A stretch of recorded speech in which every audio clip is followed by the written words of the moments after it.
Baik, untuk soalan yang ketiga, Datuk, berkaitan dengan apakah hukum membuat patung mainan ataupun dia mereka ataupun mencipta satu patung berbentuk untuk dijadikan cenderahati seperti kicin yang berbentuk haiwan ataupun seumpamanya, ataupun berbentuk gambar-gambar, membina monumen, patung, lukisan di dinding, mungkin boleh disandarkan kepada perkara tersebut.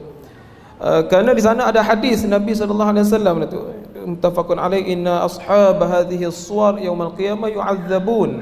Adakah dia terkait dengan hadis ini dan juga hadis yang seumpamanya? Bismillahirrahmanirrahim. Terima kasih.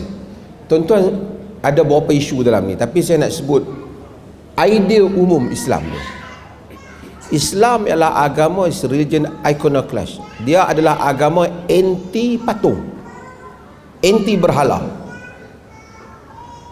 Sebab itu apa sahaja bentuk patung, bentuk apa-apa yang berunsur dibesarkan, diagungkan, Islam against benda tu. Kerana dia boleh berkembang menjadi, akhirnya menjadi berhala. Islam against itu dulu.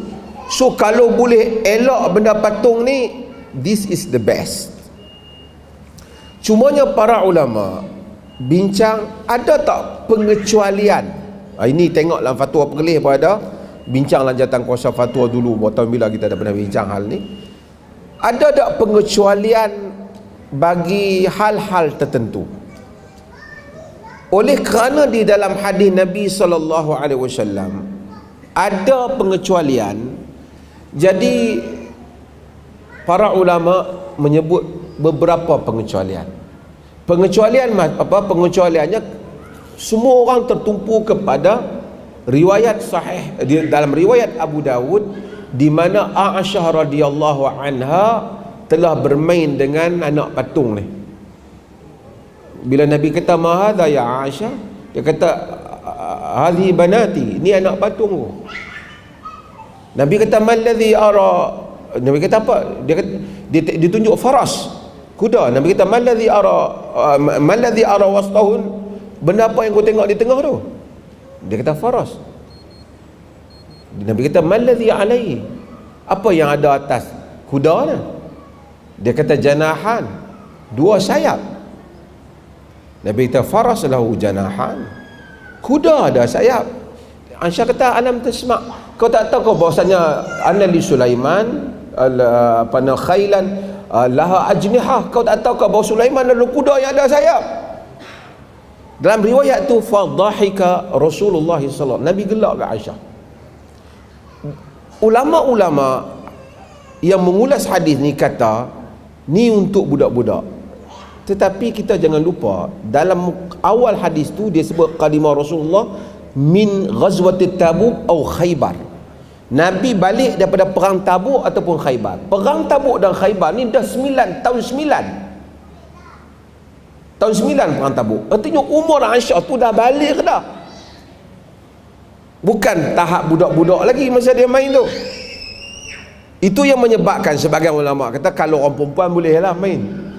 Maksudnya permainan patung ataupun haiwan yang dijadikan sebagai permainan yang bukan dita'zim untuk dibesarkan, tidak menjadi kesalahan atau pengecualian dalam ini.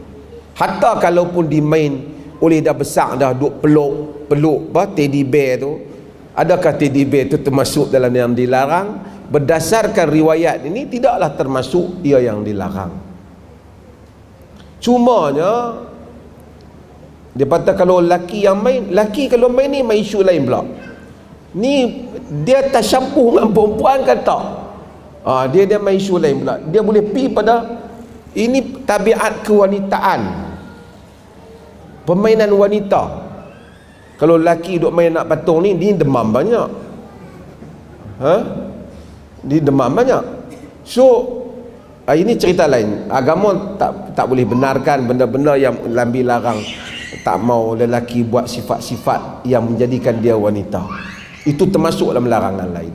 Tapi kalau orang tu ada jual kicin, dia beli kicin, tak ada li ta'zim, sekadar satu benda kenang-kenangan dia yang lepas pada tu dipijak, jauh jatuh, dibuang, yang tak ada apa-apa unsur, ini termasuk di dalam pengecualian, walaupun ada di kalangan ulama yang tasyaddud dalam hal ini, yang keras.